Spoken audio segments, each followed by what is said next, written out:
means a suitable. Yetra means a suitable and Kalangar means a suitable vessel.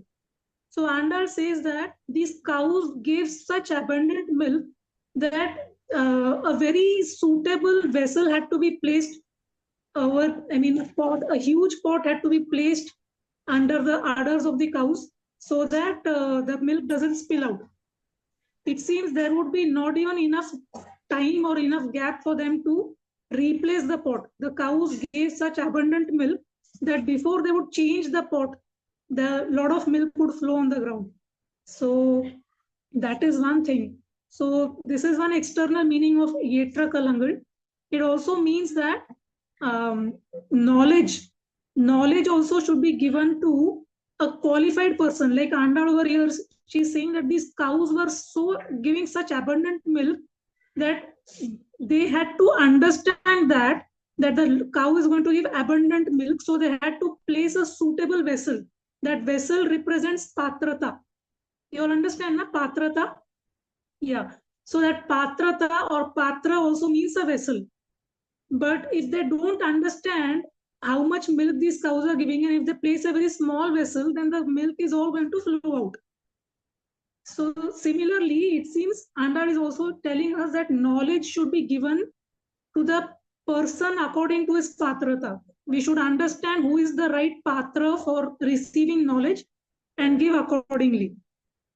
And another important thing Andal is saying that you know that these cows are going to give abundant milk. So you proactively or beforehand, you keep a very huge vessel. So she's saying that we should also keep increasing our patrata. We should keep working on improving our patrata or our qualification to acquire knowledge. So that is also important. So we have to work on that so that our patrata improves and we can receive better knowledge. We can make ourselves more and more qualified. So that is also an important thing that we learn over here. So this is how she called him out, that Atra Padaitan Magani. And then she says, Utra Mudayai Periyai. That means, that these are the terms which show Krishna's Paratva. Paratva means the Lord who is living in the Paraloka. So Utra Mudayai Periyai means how to tell in English? It means, the Lord has these features now of his Paratva form, his Vyuha form, Paratva form. So this is how she's calling out Krishna by addressing his Paratva form. And then she's saying that you are beyond, or you're a transcendental personality who is beyond all material qualifications. So that's why she's addressing him as in those names. And she says that Atra the Bandhu Nadi Panyuma Pole. She says that how we have come to you, we all have come to see you. And do you know how we have come? We have come understanding that we have no other gati. We have no other way of, we have no other hope. We have no other gati. We have completely understood that and we have come to you. So this is a feeling of Akinchanya. This Akinchanya is one quality that makes us very, very qualified to become a patra of the Lord's kripa. So when we have this quality of Akinchanya, we become we become a recipient of the Lord's compassion. So both these things are very connected. Like Yetra Kalangar means to understand, to keep improving our patrata, to work on making ourselves more and more qualified. And this quality of Akinchanyam, that makes us qualified. So as devotees, we should work to get this quality of Akinchanya. To understand, the Kunti Devi's prayers are also all filled with Akinchanya, Namo Akinchana Vittaya, she says, Namo Akinchana Vittaya. So Krishna, he is the property of Akinchanyas. So one who understands that I have no qualification and I have nothing, for such a person, Krishna becomes his property. So this quality Andal highlights over here. So this is a very beautiful connection that she explains over here about what is our patrata, how we should improve our patrata, and how to become recipient of Krishna's compassion by developing the quality of akinchanya. And then she expresses that when Krishna sees that his devotee has come with this feeling of akinchanya, understanding that I have no other gati, I have no other hope, no other shelter, so Krishna immediately shows compassion to such a person and protects that devotee. So here Acharyas give two examples. One is of Gajendra and Kakasur. There are so many devotees who Krishna helped, like Draupadi also, but especially Gajendra. So Gajendra also, he finally, in that final cry, he said that I have no hope, I have no other shelter other than one who is the supreme. So in that Gajendra's prayer, he calls out to the Supreme Lord Hari. And from there only Andal, in the third Pasuram, she teaches us that when we wake up in the morning, we should say Hari, Hari, Hari, Hari, like that. And so again, here she's connecting this pastime to Gajendra pastime, where Gajendra completely felt that akinchanya, and he created his patrata, he became qualified to attract Krishna's compassion. So he showed Krishna that he has no other shelter, he has taken complete shelter of Krishna. Similarly, Kakasur in Ramayana. So this Kakasur also, when Lord Ram's Brahmastra chased Kakasur, he flew in all the three worlds. Brahma, Indra, Shiva, everyone closed their doors. They understood that we cannot do anything to protect you from Lord Ram's Brahmastra. So they completely, they rejected any help to Kakasur. So after going to all three worlds, he came back and fell at the Lord's feet. And he also displayed that akinchanya, that now I have no hope other than your lotus feet. And so Lord Ram also protected this Kakasur. So that is what is expected of a devotee, that we go to the Lord with this quality, with this qualification. This is our only qualification, that we have no other gati except the Lord. So there's a very beautiful Falashruti given over here, and that is by reciting or hearing this Pasuram, we get unshakable faith in Krishna's lotus feet. And also when we, here under in the last stanza, she says that Potriyam Mando Pugal Delor Embavai. Pugal means glory. She says that when we understand this principle of akinchanya, we become glorious ourselves. So the devotee also becomes glorious. So just like Gajendra became glorious, we all remember Gajendra's pastime. Similarly, Kakasur also became glorious. And so Andal says that by understanding this quality of akinchanya and developing this quality, we become glorious in this world. So that is the important lesson we learned over here. And the Falashruti is that we get unshakable faith in Krishna's lotus feet. And in the next Pasuram, so all the girls, they are already there, Nappinna is on their side. And here, Andal describes how Krishna should open his eyes. So now the scene is that Krishna is in his bedroom. Initially both Nappinna and Krishna were inside. Now only Krishna is inside the bedroom, and he is like he's sleeping.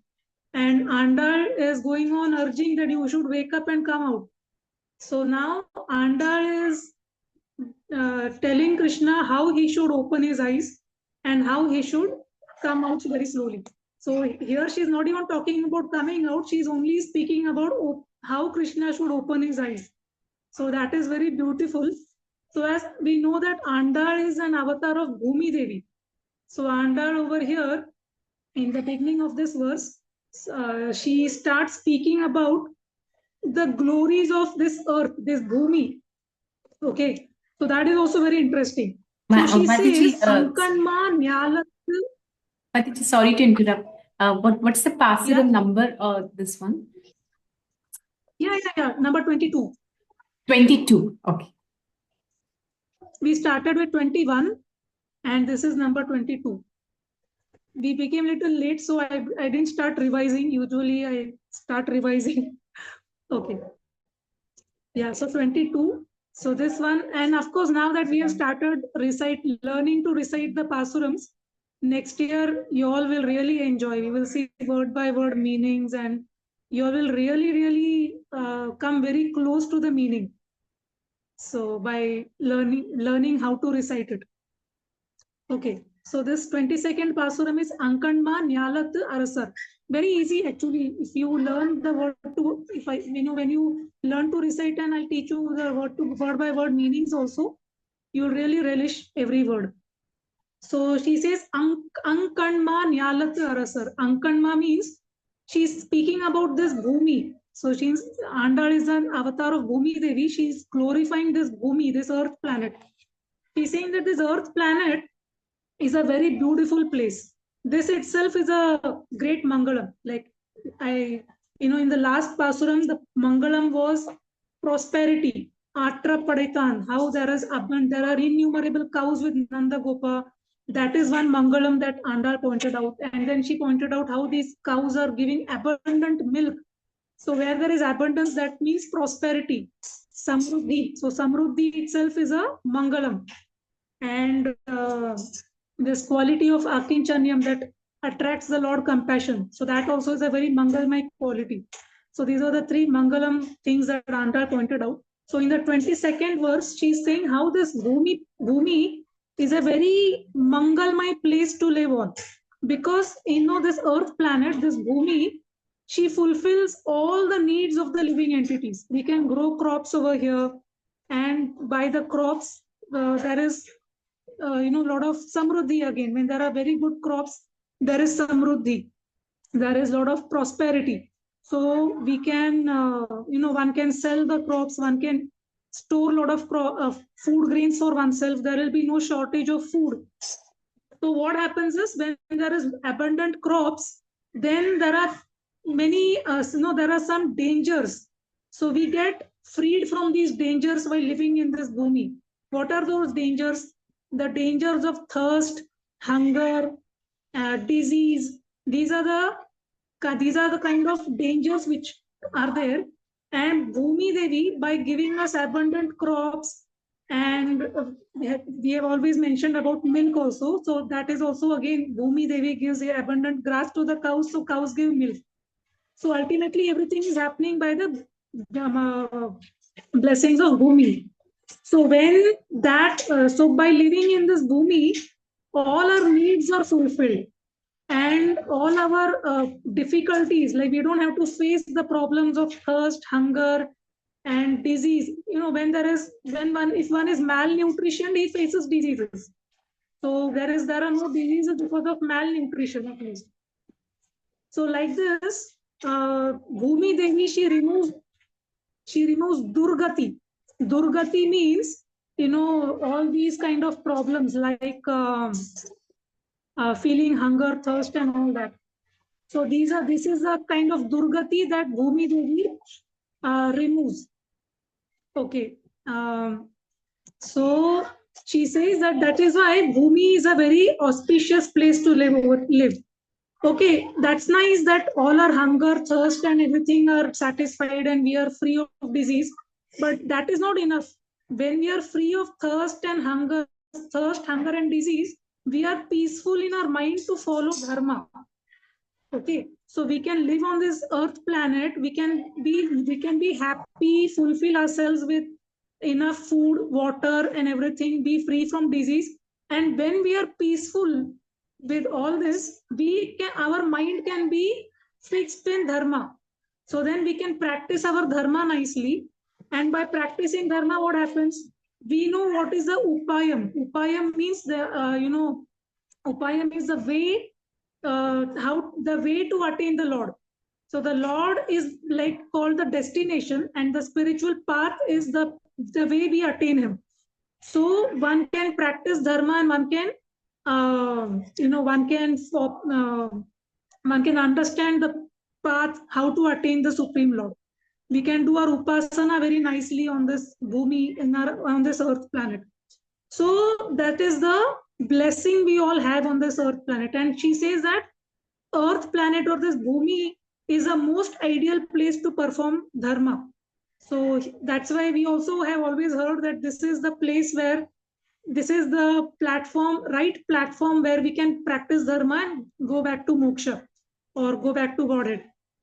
So Swarga and all, they are all just places where one can experience one's punya.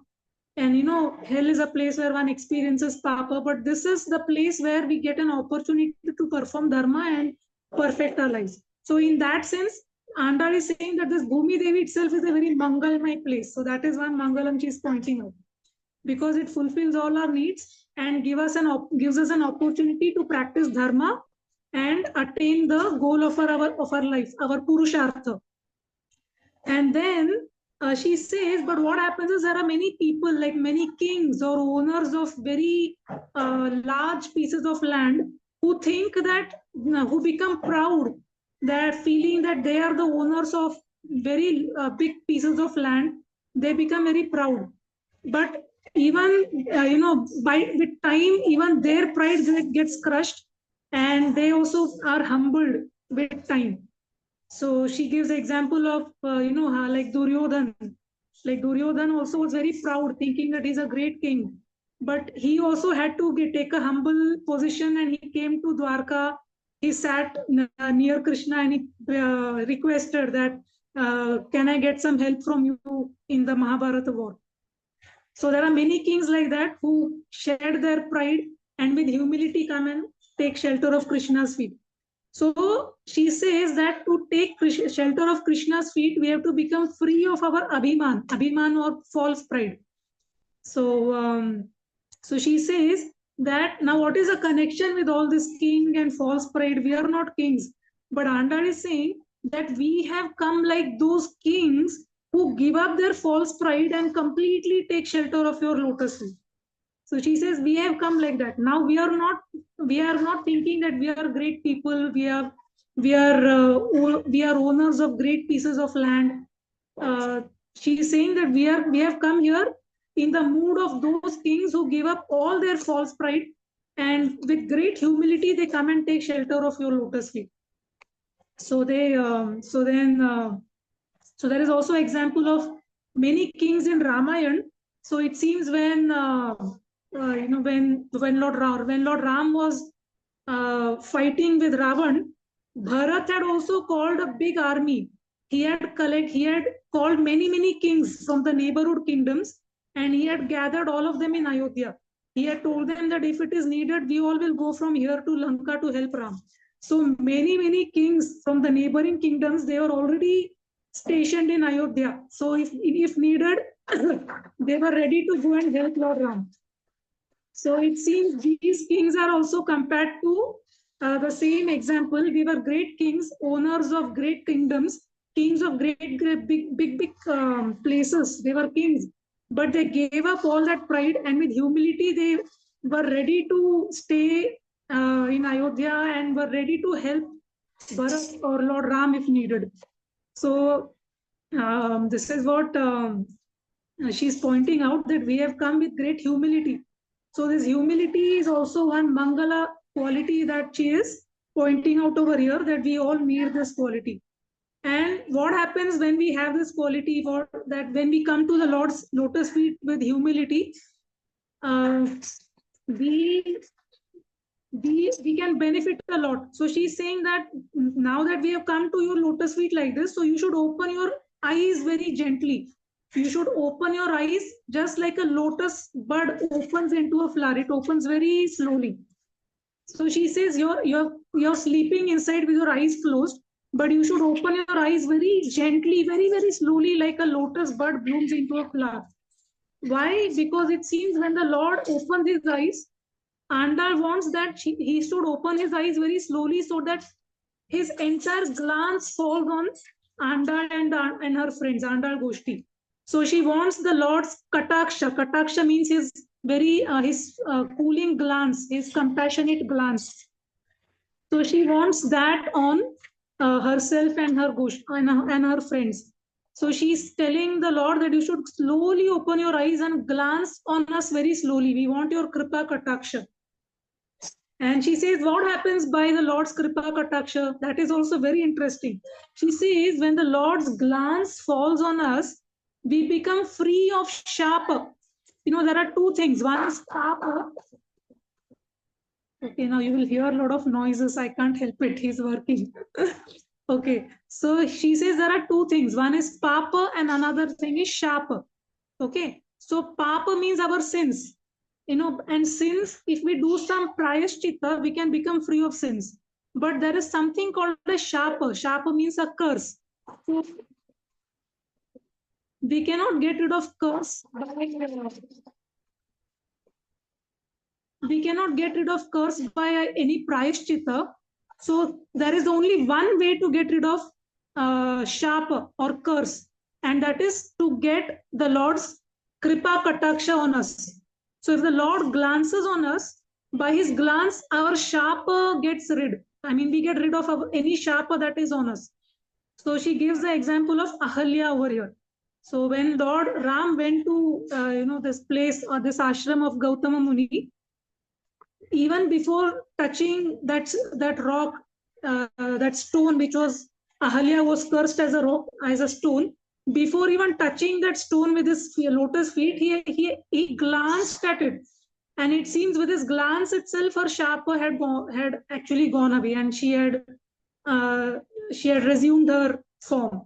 So the Lord's his glance is so powerful that it can free anybody from their Shapa.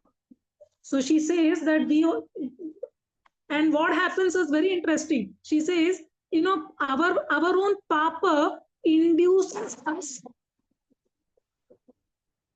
Our own Papa, it induces us into doing something in order to receive a Shapa. You understand that? We have performed so many sinful activities. So our own sinful activities induces us to perform something more, by which we get some Shapa from somebody. And we don't even know who all have cursed us. So the only way to get rid of that curse is the Lord's Kripa Kataksha. So that is very important. That's why, this Netrotsav and all these festivities, even, Netrotsav happens in Jagannath Puri, right? And also, every Thursday in Balaji temples, the Lord gives Netra Darshan. So usually his tilak will be like this. It will be completely covering his eyes. But on Thursdays, they will remove that big, huge tilak and his eyes will be visible. So many people come on that day to take that darshan of his netra darshan. Because when the Lord glances on us, we become free of our Shapa. So that is an important thing that Andal is telling over here, that the Lord's eyes, when they open slowly and glances on us, and when he glances on us, it is very mangalmay for us, very auspicious for us, because we become free of all kinds of curses. So that is again the Falashruti over here, that we should become, we should come in the range of the Lord's vision or his glance, so that we become free from all kinds of course, in the 5th Pasuram, Andal had said that by chanting or by reciting the Lord's holy names, we become free of all sins. And here she is telling that by Lord's glance, we become free of curses, Shapa. Okay, going on to the 23rd Pasuram. Here, now Andal, what she does is, so she has already told the Lord that how he should open his eyes. Very slowly he should open his eyes like a lotus flower, and glance at them completely, because they want to be free from all their Shapa. Now he has opened his eyes, okay, and he has to come out. But the Lord, it seems, from inside only, he has opened his eyes and he's saying, okay, girls, all of you have come. Please tell me, what do you all want? I will fulfill whatever you want. So now Andal says, very interestingly, she says, hey, Krishna, you are inside your private room now. You're inside your bedroom, and we don't want anything from you, from your personal private quarters. Whatever you give us, it should be in the sabha. It should be in public. Everybody should know that. We don't want any private dealings. that, okay, very privately we asked you something and very privately you gave us something from, under the table like that. No, we don't want anything like that. Whatever dealings happen, whatever we ask, we will ask you in the sabha. And sabha, you'll understand, no? The public place, or where the king has a sabha, the room where all the ministers and everybody comes, all the decisions take place over there. So like that sabha. So Andal says that, hey, we are not going to ask you or take anything from you privately. You have to come out into the sabha, and whatever happens, everyone should know about it. Everyone should see it. So that is how we want it. So then they say, okay, what do you want me to do? So now conversations will happen between Krishna and the girls from here. So so Andal says that, Krishna, you have to take an effort and you have to come outside, you have to walk. There's a beautiful singhasan kept for you, there's a beautiful throne, and you have to walk and you have to come outside. So so please take that effort, take few steps out, come out of your private quarters and come and sit in the sabha. There is a beautiful singhasan over here. Okay, I'm a little confused. We started late now today, so I can go on now. Yeah, I think. Yeah. Yes, Mataji. Yeah. Yeah. So she says that you have to come outside and sit over here. So Krishna says, okay. And first time now it's like, with so much efforts, they woke up one friend, 10 friends, they woke up, they took permission from the guards. They woke up Krishna's family, Nanda Baba, Yashoda, Balaram ji, then Nappinai, 3 Pasurams went in, bringing Nappinai out. Now, finally, then they glorified Krishna as a son of Nanda Baba and all that, one who has innumerable cows. And then in the previous Pasuram, they said that how we have come here with all humility.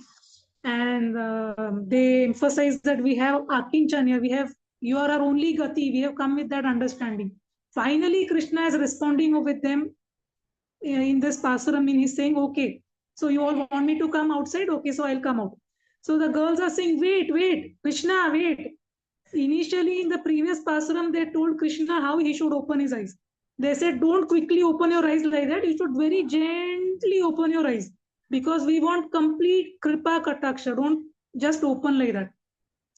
And now she's telling, now that Krishna has agreed to come outside, they are saying, wait, Krishna, we will tell you how you should come out.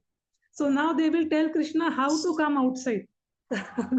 So, I mean, it's really very unique. Andal has some conditions for everybody. In the 4th Pasuram, that Parjanya Devata came. He also said, okay, go and pour rain. But Andal said, wait, I'll tell you how you should pour rain, how you should collect water and all that. So that's very beautiful. So now here she's telling Krishna that I will tell you how you should come, and that's how we want to see you coming out. We want to see your walking beauty. So it seems Krishna's walk is very, very beautiful. So even in Ramayana, Dasharatha, Lord Ram's walk, it seems is very beautiful, the way he walks. So it seems Dasharatha Maharaj, for him to see Lord Ram walking towards him was like a tonic for him. So whenever he was very tired, he would just call Ram. And when Ram would come walking towards him, he would again become very young and rejuvenated. So it seems when Lord Ram walked, it reminded of a bull, it reminded of a elephant and a lion. So all these different walks were present in the Lord's, the way he kept his steps and walked. So even Krishna's walk is like that. So very, very beautiful. And yeah, so she says that we want you to come out like a lion. Okay, so that is the beauty in this Pasuram. She says the Pasuram itself starts like this: Mari Malai Mulanjil Manni Kidandurangum. It's a lion Pasuram. So she says that we want you to come out like a lion. So that's what she says. So how does a lion come out? So she says, why Andal wants Krishna to come out like a lion? Because she wants to be reminded of Narsinga avatar. And she says that actually, all the, if you remember in the sixth Pasuram, Andal was telling her friend that all the yogis and the munis have started saying Hari, Hari, Hari, Hari, Hari. So when the devotees wake up, they start reciting the name Hari, Hari. But Andal is saying, you yourself are Hari. Hari also means lion. Hari has many meanings. One meaning of Hari is lion. Okay. So she says, because you are Hari and Hari means lion. So that's why you are also called as Raghava Simha, Yadava Simha, and Narsimha to is the lion only. So half man, half lion like that. So she says that we want you to come out like a lion. And when a lion, so she describes that till now you were sleeping in the den. Krishna is inside his private quarters, but Andal is saying that you were sleeping inside your private quarters, just like a lion sleeps inside its den during rainy season. So it seems during the Chaturmas period, when it is raining heavily, it seems at that time the lion doesn't come out of its den. It keeps sleeping for a very long time. And after that, after the rain stops, when the heavy rain stops, that times it seems the lion gets up from its sleep, it wakes up and it starts coming out of its den. So when the lion comes out, it's very beautiful. If you all have seen the cats, even the cats resemble that. So, when the lion wakes up from its sleep, first it will stretch itself like that. Have you seen a cat also doing that? When it wakes up from sleep, it will completely stretch its body like that. And so that is what Andal is saying. Muri Nimirda means like a lion stretches itself. And Mari Malai, she begins the Pasuram by saying Mari Malai. Mari Malai means the lion which is sleeping during rainy season. It wakes up and it completely stretches out its body. And Manni Kidandurangu means it comes out with real good style. In a very beautiful way, the lion comes out. So, and then what does the lion do? Siriya Singam. Siriya means, it will give out a roar, it seems. So she's saying that you should also come out with a roar like this. So, so she says that when the devotees wake up, they start roaring as Hari, Hari, Hari. And when the Lord Hari wakes up, he should roar like Narsingadev. He roared when he came out of the pillar.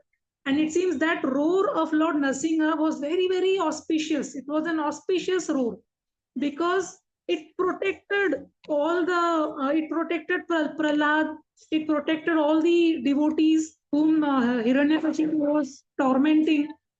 So that roar was a very auspicious roar. And it also protected Hiranyakashipu because when Lord Narsinga killed Hiranyakashipu, he got purified. So the Lord. Okay, so Lord Narsinga, when he came and he roared like this, his roar was so auspicious that it destroyed the sins of Hiranyakashipu. It destroyed him, and also it destroyed the fear of all the other devotees. So we want to hear that roar of yours, she says. And also she says that whatever, whatever pap or shap is remaining, which has not gone for us till now, we will become free of that if we hear your roar. So she says by hearing the Lord's roar, we will become free of whatever few residues of shap and pap are still remaining with us. We will become free from that. So she says like that. And then, so she says that we want to be free from that. And in this way, she says that, okay, now the lion has come out. But what happens, when the lion comes out from its den, it starts hunting, right? First thing is it is hungry, so it will start hunting. So Andal is saying that we are not worried. We know you will not hunt, or you're not going to hunt us because we are your devotees. The Lord as a lion, when he comes, he hunts for the demons. Like Lord Narsinga, he came and Hiranyakashipu became his prey. But Andal is saying, we know that you will come like a lion, you will roar like a lion, but we are not afraid of you because you are not going to hunt us. But yes, we want you to hunt our sins. So please hunt our sins and destroy our sins. And with us, you should be very soft like a flower. She says, Puvai Puvanna. Pu in Tamil means flower. So she says that with us, you please be very gentle and glance on us with great compassion. So we are expecting that compassionate glance from you. Though you'll come roaring like a lion, we are expecting a very compassionate glance upon us. So this is the beautiful description that Andal is giving, and she has made a very special request that we want to see you coming out as Yadava Singham and bless us in this way. And then she says that this is how you should come, roaring, hunting our sins, destroying all our sins, giving, blessing us with your Kripa Kataksha, and in this way, making us recipients of your compassionate glance. And then she says that, and of course, there is a very beautiful benediction, a Phala Shruti in this Pasuram also, that by reciting this, we get an intelligence which promotes justice. So we will understand how to act in particular situation, how to promote justice through our actions. So that is a beautiful Phala Shruti that we get over here. Okay, now the 24th Pasuram.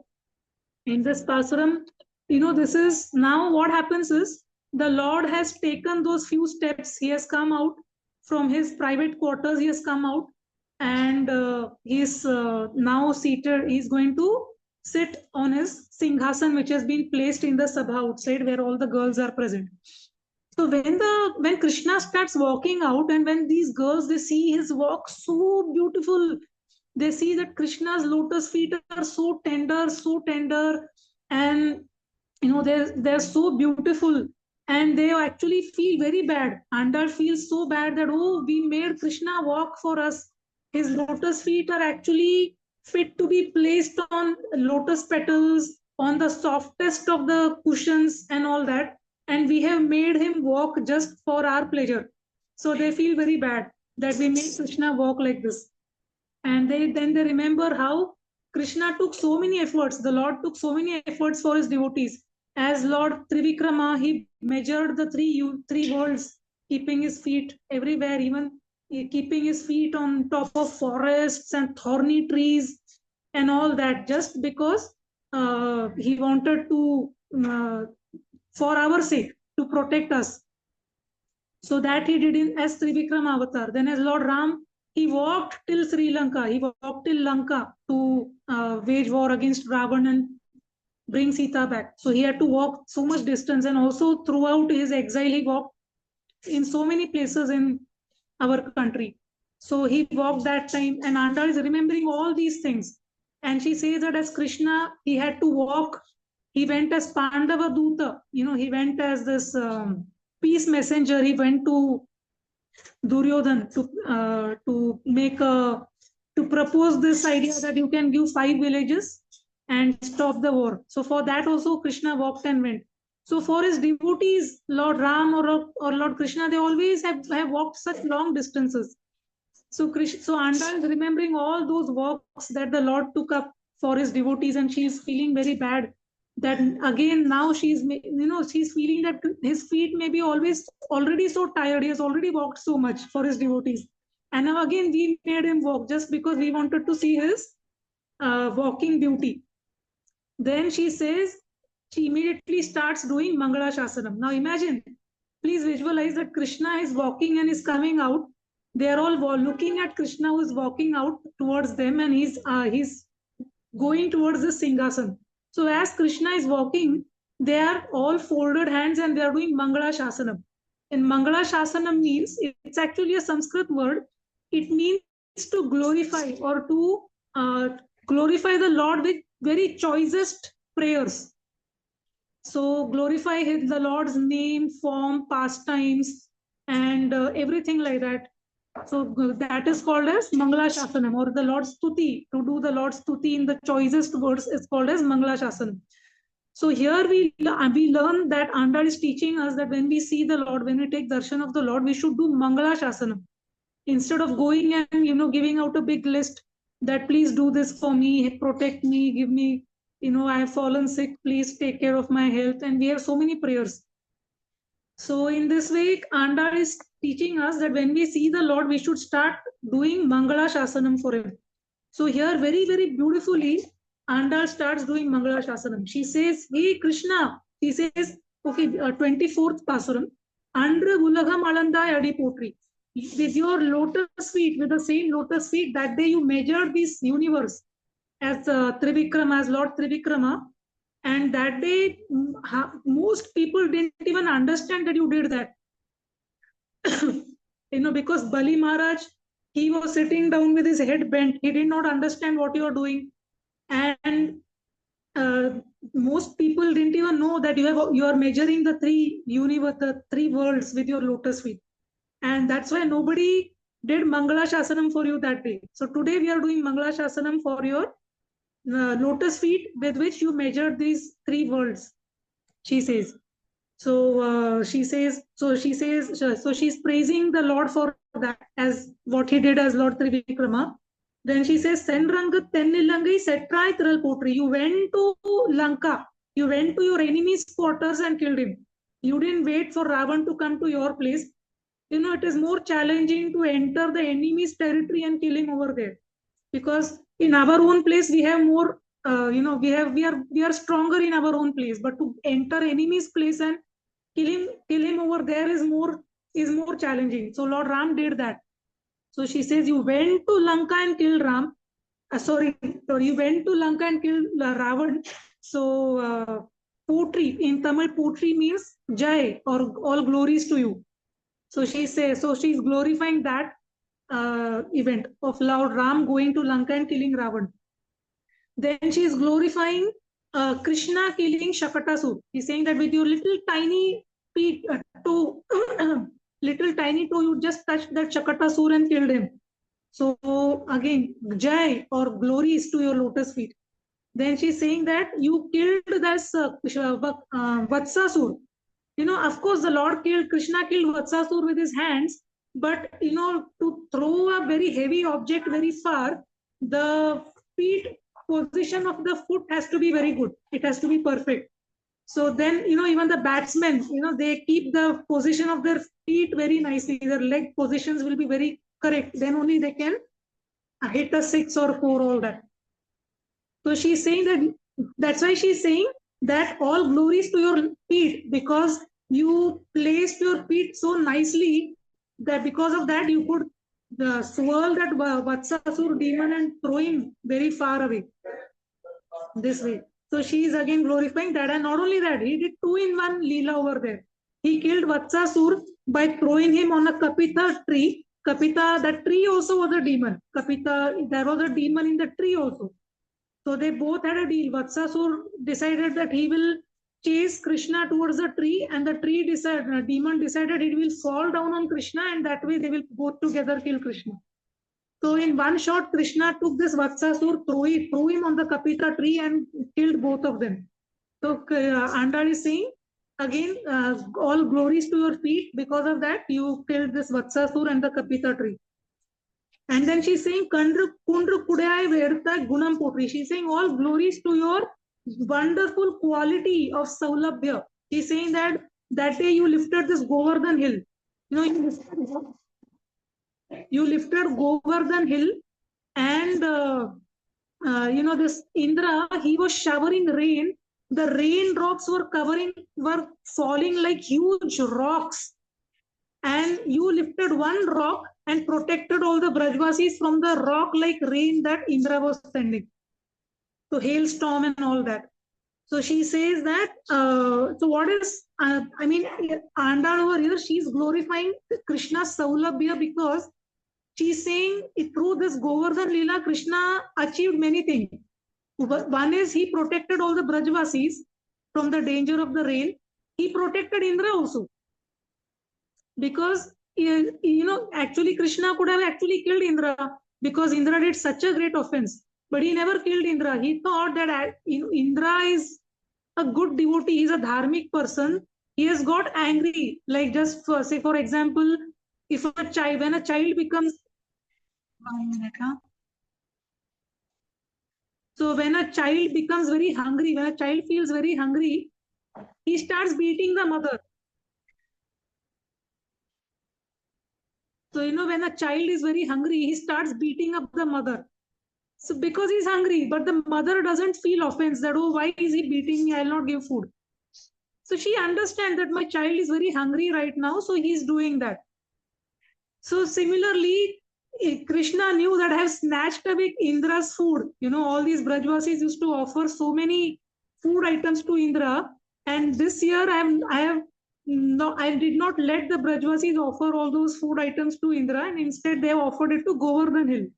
And because Indra did not get his offering of those food items, Indra is angry, so he's doing all this.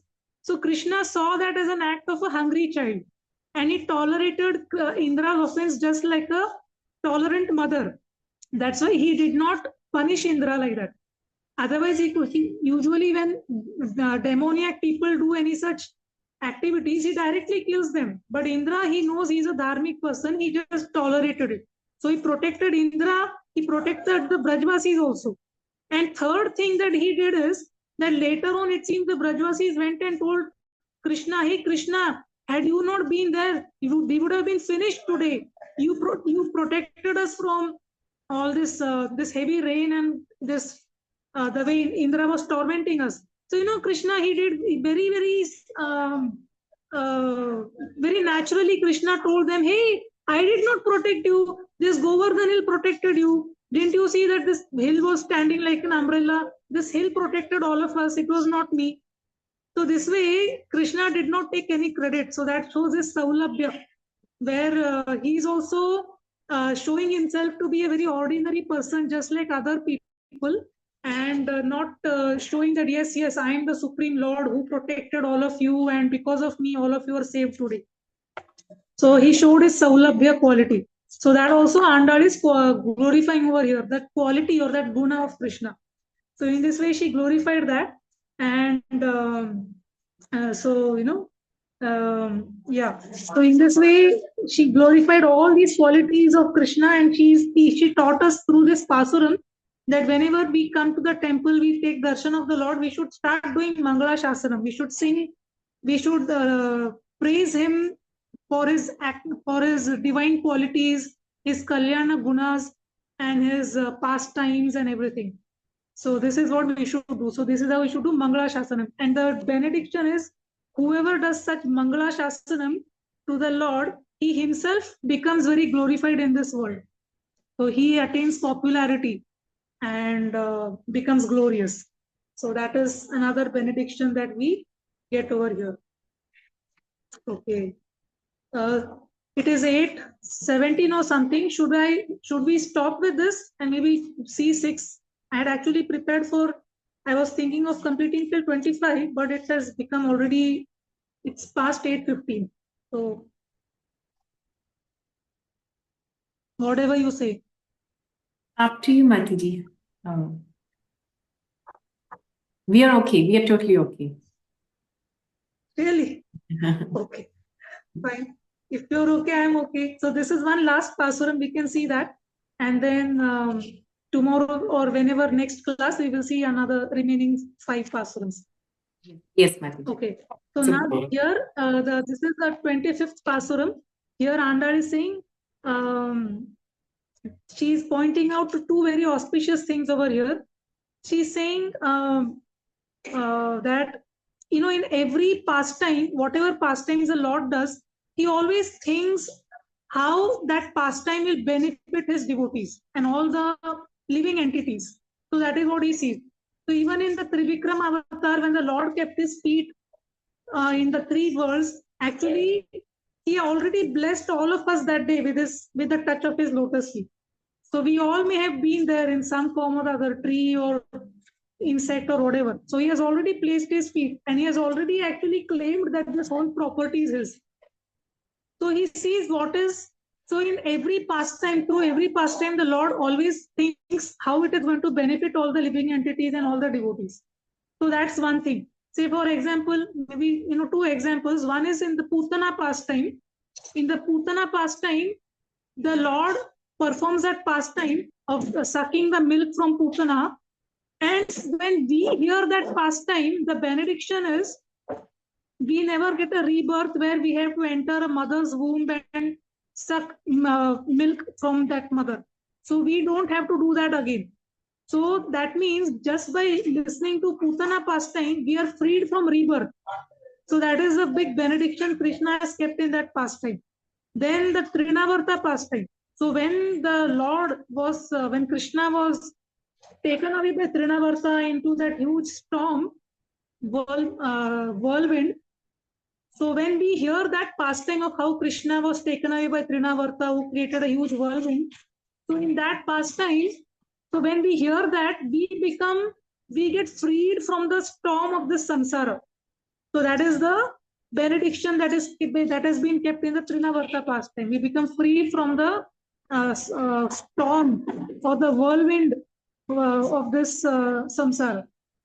So in this way, Andal is saying that whatever Krishna does, whatever pastime he does, he's always seeing how, he's always worrying or thinking about how it is going to be beneficial for all of us living entities over here. So in this Pasuram, Andal is thinking about how Krishna killed Kamsa. You know, Kamsa used to always plan so many ways to kill Krishna. So he always would plan something. But Krishna, he made every plan of Kamsa, he defeated every plan of Kamsa. You know, so many demons he kept sending, Krishna killed all of them. So none of Kamsa's agenda got fulfilled, none of his plans got fulfilled. But he always kept planning such wicked things to kill Krishna. Finally, Krishna killed Kamsa, and by killing Kamsa, he protected Kamsa and he protected all the Brajvasis and the Mathuravasis also.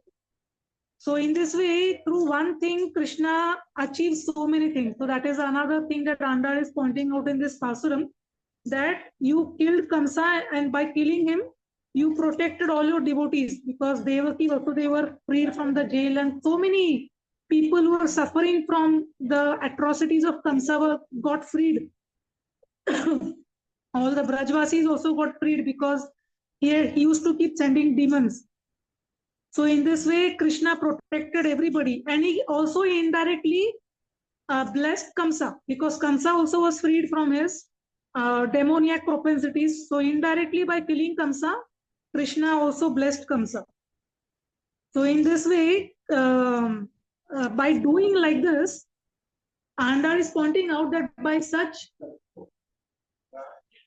so you know, by doing like this, so the very beautiful thing Andal is saying over here, that's the most interesting thing about this Pasuram, that you know why Krishna does like this, why is he always thinking about protecting his devotees?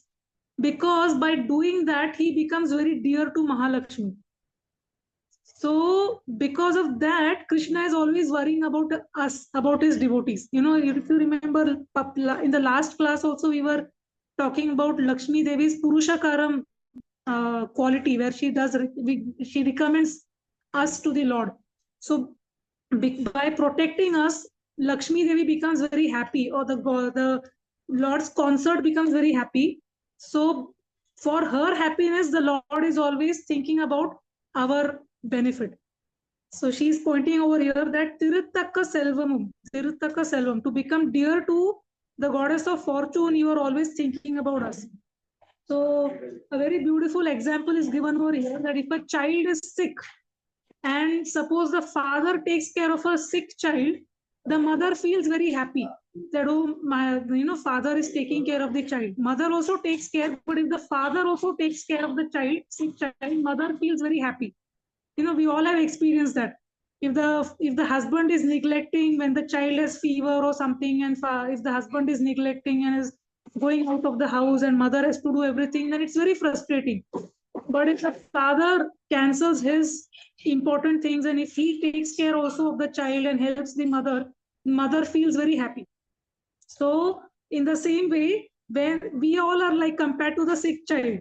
So when the Lord takes care of us, when he thinks about our protection, Lakshmi Devi feels very happy. So for her happiness, the Lord is always thinking about our protection and our benefit. So she says that, so in this way, hey Krishna, if you want to become dear to Nappinai, or if you want to become dear to Lakshmi Devi, then you must do act in such a way which will benefit us, or which to protect us. So in this way, she says, so you act in a way which is very anupul to us, anupul, or very favorable to us. So if you are favorable to all of us living entities, you will become very dear to Lakshmi Devi, and by that you will become, you will get her favorable glances. So this is how Andal ends this 25th Pasuram, and she glorifies both Krishna and how he is very favorable to us, because that is very pleasing to Lakshmi Devi. So in this way, she says that by such a favor, we become happy without any, we get happiness which is not mixed with any kind of dukkha. Usually, any happiness in this world is mixed with dukkha, but this kind of happiness which we get by the with the blessings of both Mahalakshmi and the Lord, such happiness will be without any mixture of any kind of dukkha. So she says we will become happy in the real sense. So that is the greatest benediction she has kept over here, and she ends this Asuram. So next time we will try to end our series and in a very auspicious way, and learn more things. Okay, so we'll stop with this. Hare Krishna. Thank you all very much. It was really very disturbing, a lot of noise over here, and every time some obstacle or the other. Okay. Thank you, Mataji. Hare Despite our busy schedule, you've conducted this session for us. We're looking forward for the last session. Sure, sure. Hare Krishna. Thank you very much. Hare Krishna.